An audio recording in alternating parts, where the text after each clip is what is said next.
৩৬ সংখ্যাটির মোট কতগুলো ভাজক রয়েছে? তাহলে যদিও অঙ্কটি পেঁচালো, আসলে খুবই সহজ।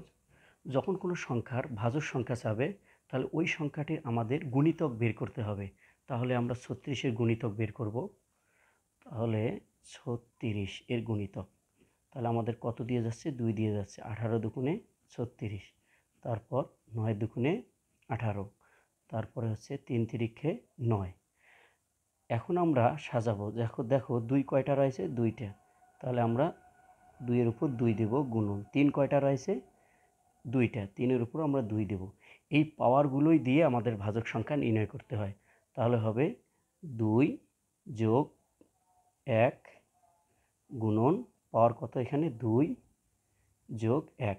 তাহলে আমরা ভাজক সংখ্যা নির্ণয় করতে হলে আমাদের কি করতে হবে? পাওয়ারের সঙ্গে 1 যোগ গুণন আবার পাওয়ারের সঙ্গে 1 যোগ। তাহলে আমরা করব 2 আর 1 যোগ করলে হয় 3 গুণন 2 আর 1 যোগ করলে হয় 3। তাহলে আমাদের গুণ করে হচ্ছে 3 তিরিক্ষে 9। তাহলে এই সংখ্যাটির ভাজক সংখ্যাটা হচ্ছে 9টি। 2 নম্বরটিতে বলা হয়েছে 540 সংখ্যাটির কতগুলো ভাজক আছে? আনসার পরীক্ষা 2005 সালে এসেছিল। তাহলে আমরা আবার ওই 540-এর কী করব? গুণিতক বের করব। তাহলে 540-এর গুণিতক হচ্ছে 540 দিয়ে আমরা 2 দিয়ে দেই। 2 দুগুণে 4, 7 দুগুণে 14, 0 অর্থাৎ 270 দুগুণে 540। এখন আমাদের 3 দিয়ে যাবে।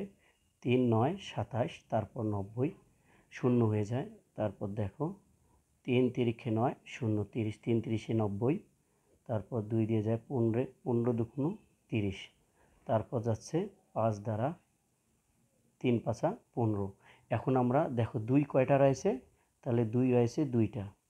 2 এর উপর 2 দিলাম। তারপর গুণ 3 রয়েছে কয়টা? 1টা 2টা 3টা। তাহলে আমরা 3 এর উপর 3 দিলাম। তারপর গুণ 5 কয়টি রয়েছে? 1টা। 5 এর উপর আমরা 1 দিলাম। তাহলে আমরা এই পাওয়ারগুলো কি করব? পাওয়ারগুলো লিখে তার সাথে 1 যোগ করব। তাহলে আমাদের ভাজক সংখ্যা বের হয়ে যাবে। তারপর গুণ, এখানে পাওয়ার কয়টি? 3টি। 3 এর সাথে আমরা 1 যোগ করব।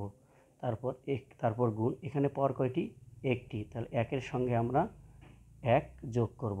তাহলে বুঝলাম কোনো সংখ্যার ভাজক সংখ্যা চাইলে তাহলে আমরা সেখানে গুণিতক বের করে পাওয়ারের সঙ্গে 1 যোগ করব, পাওয়ারের সঙ্গে 1 যোগ করব, পাওয়ারের সঙ্গে 1 যোগ করব। তাহলে আমাদের ভাজক সংখ্যা বের হয়ে আসবে। তাহলে 2 আর 1 কি যোগ করলে কত হয়? 3, 3 আর 1 যোগ করলে হয় 4, তারপর 1 আর 1 যোগ করলে হয় 2।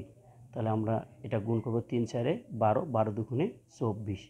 তাহলে আমাদের এই 540-এর ভাজক সংখ্যা হচ্ছে 24।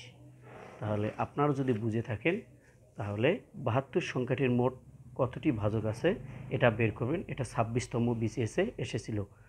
আমার ক্লাস যদি আপনাদের ভালো লাগে তাহলে ফলো দিয়ে আপনারা আমার পাশে থাকবেন।